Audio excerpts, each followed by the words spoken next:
Hi folks, welcome back to the channel.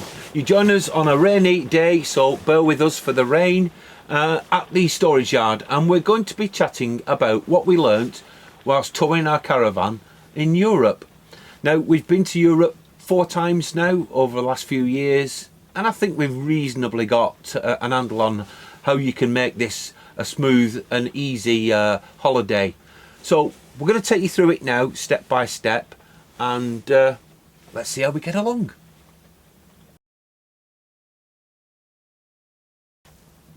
So the first thing you need to do really is sit down and plan where you're going to want to go, what sites you are going to need. You'll obviously require some form of crossing, whether it be by the train or by a ferry. Now, Juliet has a top tip for you, and she's just going to explain that now. I think my top tip is you need to be booking early, because while the sites, there's loads of places on the sites, the ferry can still only hold so many cars and caravans and so many motorhomes. So you might then get your site, but unfortunately you might not be able to get your on ferry the ferry crossing.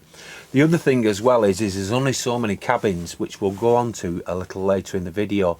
So if you plan on sleeping on the ferry and you need a cabin, then you need to book early. We recommend round between about September, October, the year before you're going to go away in the summer. So at least 6 to 8 months before you're actually going to travel.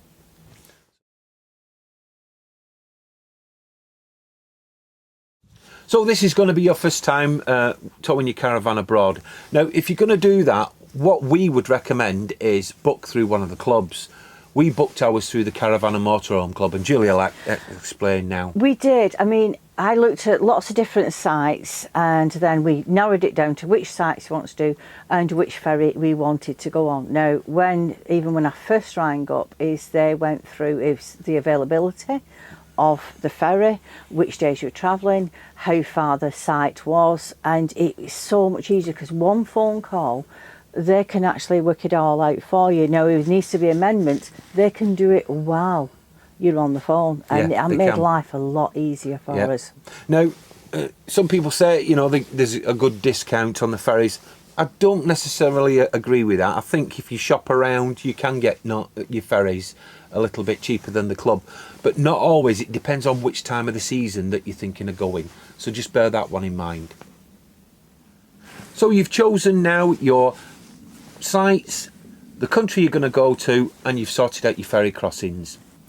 The next thing that we thought was important is learn the towing rules for the country in which you're going to go to, because not all of the countries have the same rules. The UK sticker on the back of the car and the caravan is very important. You must have those. If you're going to Spain and you're over 12 metres, then you need the reflective stickers on the back, the striped ones, to show that it's over 12 metres. The Spanish police can fine you severely if you don't do it. So that's worth bearing in mind. So the next thing that we looked at was actually our caravan itself. We took every single thing out of it. We started from fresh, and we only put back in the essentials that we knew we were going to need whilst we were away. Now, you're going to be doing an overnight crossing, unless obviously you go via Dover to Calais or Dunkirk. But if you're doing a long haul one like we've done, it's an overnight job. So you're not going to need any food in the fridge, so you're going to save weight there. So just be sensible, and what you pick and choose, that you're going to match your holiday, and it'll make life a lot easier, and it'll reduce the weight when towing abroad. Now, another thing, make sure you've prepped your car and everything's in tip-top condition. Now, if you want, you could also consider a roof box or a roof bag if you need some additional space when you're towing. But always make sure you factor in that height when you're booking for your ferry.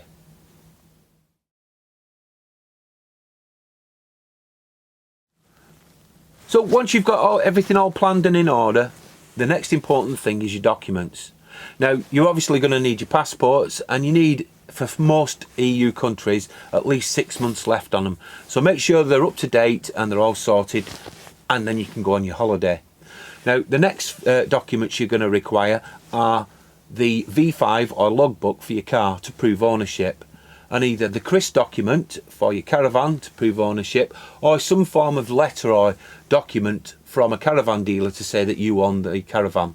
Now, the caravan side of it, they're getting a bit hot on this at the moment because a lot of caravans are stolen and they're shipped across to Europe, and they're now cracking down on this, and they're checking to make sure you own it and you've got documentation. So bear that one in mind. Now, the next documents you're going to need is obviously you're going to need your car insurance, and I highly recommend you get caravan insurance. I know some people don't feel it's a waste of money, but if you go into Europe, I would highly recommend it. Also, you're going to need some holiday insurance for you and or your party, and perhaps some breakdown cover as well. Now, we've talked about this in the past, and that's the red pennant, Yeah, isn't it, love? we have, because that's a total peace of mind, because they would get, because I don't tow, they would get us back. Yeah. And also I said, if you've got a problem, they can get you back as quickly as possible. So we highly recommend that. Now, there are different tiers of it, so you can start with a basic and go up to the Premier Plus, which is the one we always get because it covers actually everything. It is really worth the money. So that one I can highly recommend. Now, also, let me get my glasses. I just need to check this.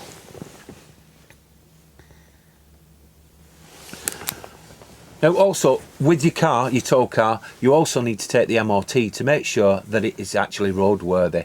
And if you've got it, if it's been serviced recently, I highly recommend a service document to prove that it's been serviced, it's roadworthy, and one for your caravan as well. So those are the documents, and Juliet will just explain how we did it. Well, yes, I was going to say is that the best thing that we did is actually put them all in one place. We had a document folder. Yeah. Because when we were travelling over, I mean, sometimes you couldn't always guarantee is that where the person that needed the documents was going to be. So we needed to be able to pass them to either person to be able to pass them on to either the official. side of the car. So it worked really well for us, didn't it? It did, it worked. All in one place and sorted. So we're all set to go on our holidays. And one question that we've always been asked is, what can you take with us? And that is in regards to food, etc. Now, each country has its own rules and regulations regarding this. Spain and France and Holland are very expensive at this moment in time for food, and it's going to cost you a lot of extra money, so you need to budget for that. But Juliet's going to explain a few things that she took that made it easier for us. I think for us it was condiments that you wouldn't be able to get abroad, and if you did, it would be eye-watering expensive, like HP sauce for Phil. That's a must. Yeah. Heinz ketchup for Alfie, but I think things like packet mixes really helped. Things to make sauces with, or just mixing. Dried goods. Dried goods, they were really, really useful to take. Now, sometimes some things were surprising when we first went, that we took with us, which surprisingly is things like crisp and things for the crisp kids. are expensive. Cereal, if you can take cereal, take it, because cereal. It's very expensive. Yeah. No, but be aware, in countries, i.e. France, will actually stop more people than Holland or Spain, and they will check. And anything that's got meat or they deem that it's got milk products in, they will take it. Yeah, so bear that one in mind. And that moves us on to the next section. So that is customs. So customs, they will stop probably 99.9% of all caravans and motorhomes at the borders, whether it be in the UK or abroad. And what they're looking for is people. They're looking for the people smugglers. Now, a top tip I can give you is be polite, be friendly, and be helpful. That's what they're looking for. They're not looking for the odd tin of spam that you might have stashed in the cupboard. Now, a quick example of this, we were at a particular port in the UK, and there was a caravaner who decided he was going to lose his temper and be awkward with customs. We were sat actually on the ferry enjoying a nice glass of wine, looking out while they emptied the whole of his car and caravan. He only just made the ferry. So if you want to mess them around, they can mess you around too, so just bear that one in mind. Okay, so we're now going to talk about getting on the ferry and going through the port itself. Now, personally, I find this the most easiest, because you are directed by a person to a specific lane.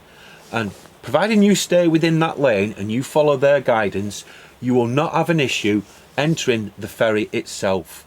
Now, trust me, I've never seen a cart and caravan fall off the side of a ferry when it's been boarding.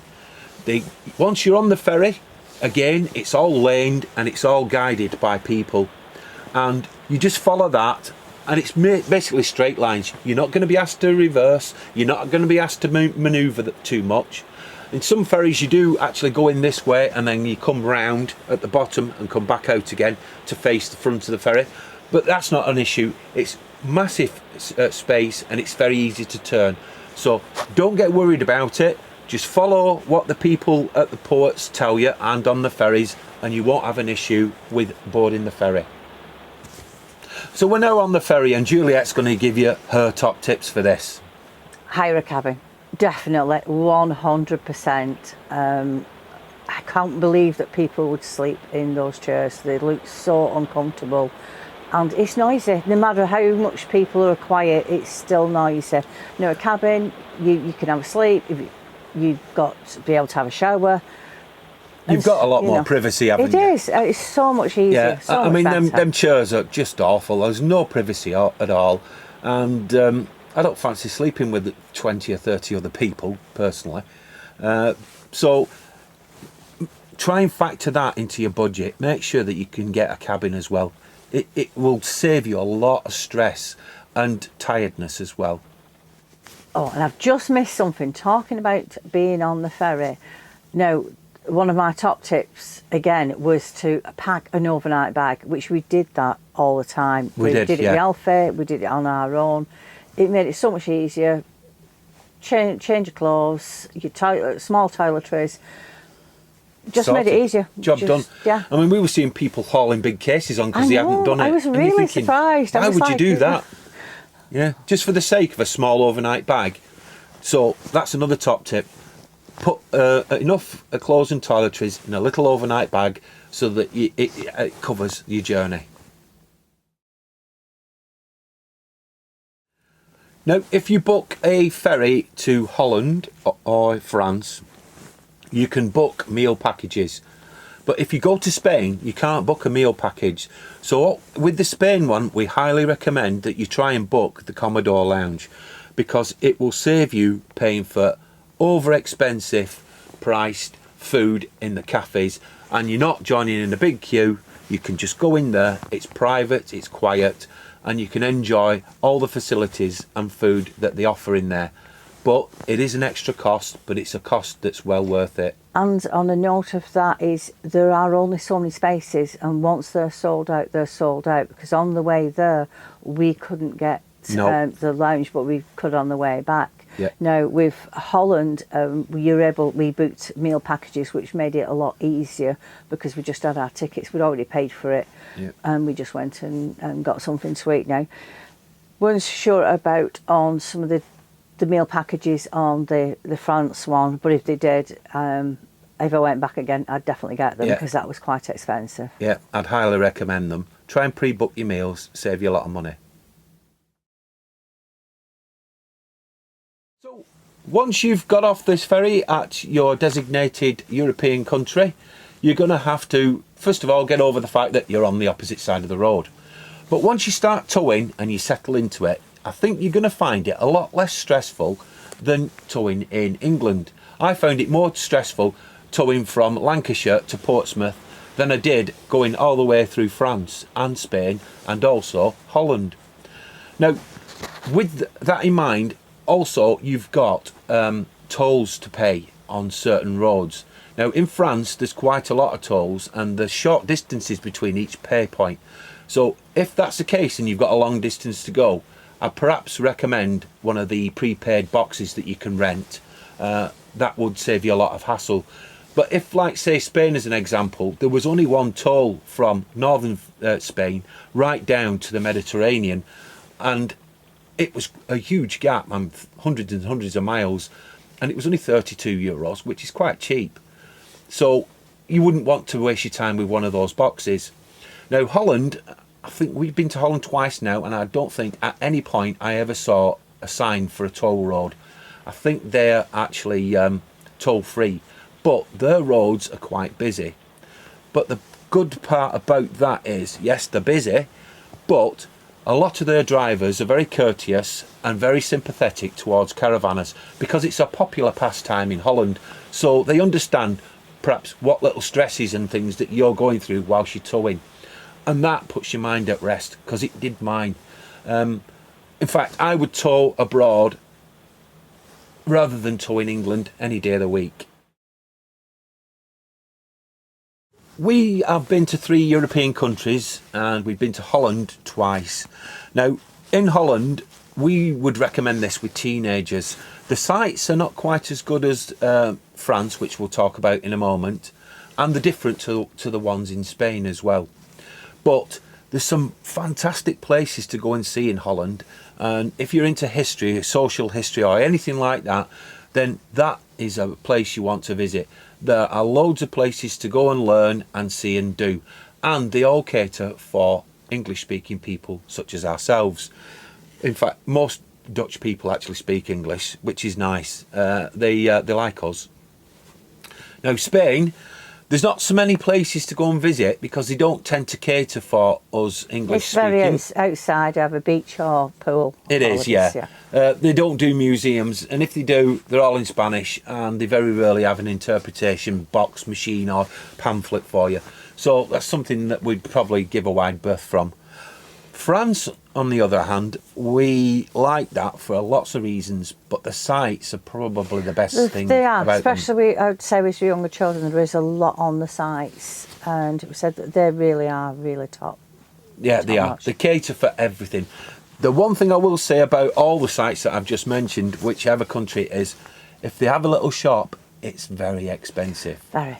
Very, very Good expensive. for your morning bread, Yeah. but you know, because you get your fresh bread. But for the rest of it, it's the usually Find a are very local supermarket. Yeah. It'll save you a lot of money. It's just worth going out every 2 or 3 days and getting a little shopping and doing it that way.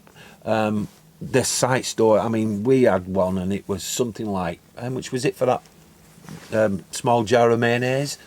About €7 or €8. €7 or €8 for a small jar of mayonnaise. I don't think so.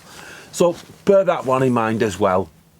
Well, folks, that's what we learnt while we were away caravanning in Europe over the last 4 years.